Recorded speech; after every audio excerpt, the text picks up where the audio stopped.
Assalamualaikum warahmatullahi wabarakatuh. Perkenalkan nama saya Hania Hairunisa dengan NIM 119700242.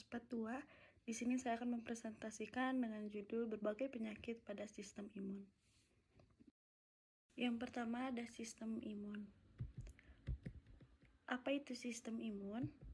Sistem imun adalah sistem daya tahan tubuh terhadap serangan substansi asing yang terpapar ke tubuh kita.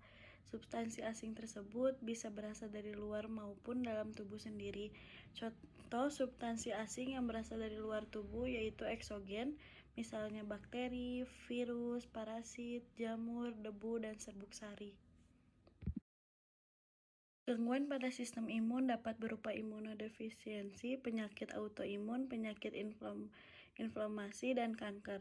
Imunodefisiensi dapat terjadi ketika sistem imun kurang aktif sehingga dapat menimbulkan infeksi berulang dan dapat mengancam jiwa. Pada manusia, imunodefisiensi dapat disebabkan karena faktor genetik seperti pada penyakit defisiensi imunitas kombinasi serta kondisi dapatan seperti sindrom defisiensi imun dapatan atau juga AIDS yang disebabkan oleh retrovirus HIV. Berbagai penyakit pada sistem imun, yang pertama ada rematik, yang kedua ada sklerosis ganda, yang ketiga juga ada radang usus. Yang pertama yaitu penyakit rematik. Rematik atau radang sendi merupakan penyakit autoimun yang menyerang sendi. Pada penyakit ini, sistem kekebalan tubuh menyerang sendi sehingga menimbulkan peradangan, pembengkakan, dan nyeri. Orang-orang yang memiliki rematik biasanya merasakan gejala seperti nyeri, kaku, dan bengkak pada sendi.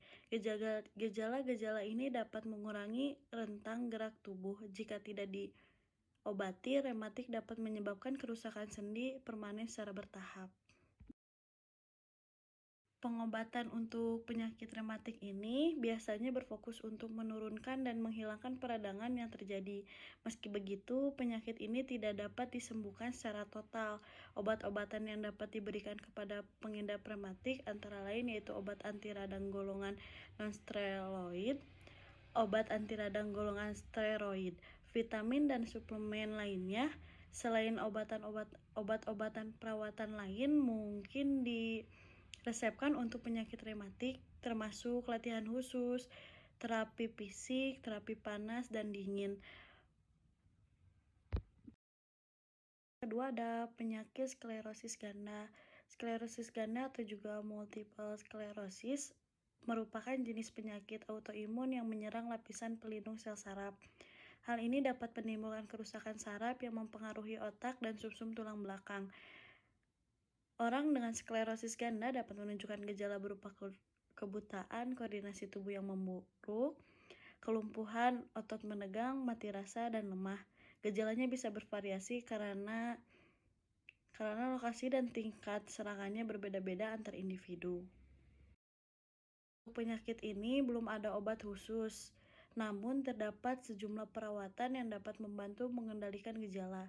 Perawatan yang dibutuhkan akan tergantung pada gejala dan kesulitan spesifik yang dialami, termasuk mengobati kekambuhan dengan terapi steroid. Untuk mempercepat pemulihan, perawatan khusus untuk gejala individu sklerosis ganda, pengobatan untuk mengurangi jumlah kekambuhan menggunakan obat-obatan tertentu yang disebut terapi modifikasi penyakit. Yang ketiga ada penyakit radang usus. Inflammatory bowel disease atau penyakit radang usus adalah istilah yang digunakan untuk menggambarkan kondisi yang menyebabkan peradangan pada lapisan dinding usus. Setiap jenis IBD mempengaruhi bagian saluran pencernaan yang berbeda. Penyakit Crohn dapat meradang di bagian manapun dari saluran pencernaan, dari mulut hingga anus. Sementara colitis ulcerativa hanya mempengaruhi lapisan usus besar atau kolon dan rektum.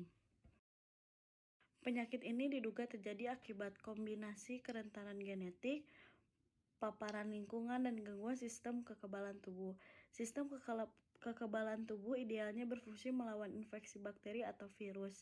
Namun, pada penderita radang usus, sistem kekebalan tubuh memberikan respon yang tidak tepat atau abnormal sehingga menyebabkan peradangan pada saluran cerna tersebut. Gejala radang usus bervariasi mulai dari yang ringan hingga yang berat, tergantung pada lokasi dan tingkat keparahan radang di saluran pencernaan. Gejala ini cenderung kambuh-kambuhan, jadi penderita radang usus bisa saja mengalami periode tanpa gejala sama sekali. Untuk pengobatan radang usus, pengobatan ini bertujuan untuk menekan proses peradangan dan meredakan gejala yang pada akhirnya akan meningkatkan kualitas hidup penderita. Ada sejumlah metode yang dapat dilakukan yaitu pemberian obat-obatan untuk kondisi yang lebih serius. Dokter dapat meresepkan obat-obatan tertentu, jenis obat yang diresepkan akan disesuaikan dengan lokasi penyakit pada saluran cerna, serta ringan atau beratnya penyakit. Terima kasih. Mungkin sekian presentasi dari saya. Apabila ada kesalahan mohon dimaafkan. Wabillahi taufiq wal hidayah. Wassalamualaikum warahmatullahi wabarakatuh.